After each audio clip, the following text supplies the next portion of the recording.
नमस्कार, मैं प्राची गायकवाड़। आवाज लोकतंत्र के चैनल में आप सभी का स्वागत है। राष्ट्रीय मजदूर पार्टी के राष्ट्रीय महासचिव अनिल चौहान जी से लाल सिंह ठाकुर इनकी चर्चा आवाज लोकतंत्र की न्यूज चैनल पर। इंडिया और एनडीए के कार्यकाल पर एक झलक। नमस्कार साथियों, मैं लाल सिंह ठाकुर आवाज लोकतंत्र की न्यूज चैनल में आपका स्वागत है। मेरे साथ उपस्थित है अनिल चौहान जी, राष्ट्रीय मजदूर पार्टी के महासचिव, राष्ट्रीय महासचिव। सर, अभी लोकसभा चुनाव पूरे देश में चल रहा है, उसकी सरगर्मियां काफी तेज हो चुकी है। इंडिया और एनडीए के विषय में आपका क्या मत है? देखिए, भारत देश लोकतांत्रिक है और लोकतांत्रिक देश में सबको अधिकार है। अभी फिलहाल जो 10 साल एनडीए ने सरकार चलाई है, इसमें कहीं ना कहीं लोकतंत्र को खतरा नजर आ रहा है और इस खतरे से दूर होने के लिए एक इंडिया का गठबंधन बना है। इसलिए इंडिया वर्सेस एनडीए है। मुझे ऐसा लगता है कि जैसे सुनने में आया कि 70 साल कांग्रेस ने देश को लूटा, ये भी सुनने में आया कि 10 साल में बीजेपी ने उतना लूट लिया कि जितना 70 साल में कांग्रेस ने नहीं लूटा। कांग्रेस बीजेपी को ब्लेम लगाती है, बीजेपी कांग्रेस को ब्लेम लगाती है। कुल मिलाकर जनता एक फुटबॉल की तरह हो गई है। इसने ठोकर मारा उस पाले में, उसने ठोकर मारा उस पाले में। लेकिन देश में जो सबसे मेन समस्या है वो है बेरोजगारी। सबसे मेन समस्या है शिक्षा।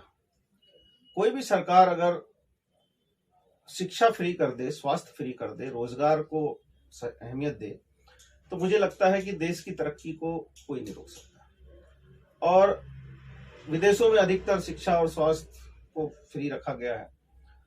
हमारे देश में नेताओं के लिए स्वास्थ्य फ्री है, हमारे देश में नेताओं के बच्चों के लिए शिक्षा फ्री है, हमारे देश में नेताओं के लिए आने जाने की सब चीज फ्री है। लेकिन कोई मजदूर अगर कोरोना काल में अपने घर जाना चाह रहा हो तो उसे हजारों किलोमीटर पैदल जाना पड़ता है। ये हमारे देश की विडंबना है। तो मैं ये नहीं कह रहा हूं कि कांग्रेस बुरी है, मैं ये भी नहीं कहूंगा कि बीजेपी बुरी है। मैं ये कहूंगा कि उसमें जो काम करने वाले लोग हैं, जो तानाशाह के प्रकार से काम करते हैं, या उसमें जो काम करने वाले चुन के जाने वाले लोग हैं, चाहे वो बलात्कारी हों, चाहे वो लुटेरे हों, चाहे वो चोर हों, ऐसे लोगों से हमको सावधान रहना पड़ेगा। और मैं एक आम नागरिक के हैसियत से बोलना चाह रहा हूं कि देश में ऐसे लोगों को चुना जाए, किसी के चिन्ह को ना देखते हुए, उसके व्यक्ति की जो अच्छाई है उसको देख के उसका चुनाव किया जाए। कितना बीजेपी में आ रहे, कितने कांग्रेस के आ रहे हैं, कितना किस में आ रहे, वो इंपॉर्टेंट नहीं है। अच्छे व्यक्ति चुनकर आएंगे तो देश में अच्छी सरकार चलेंगी।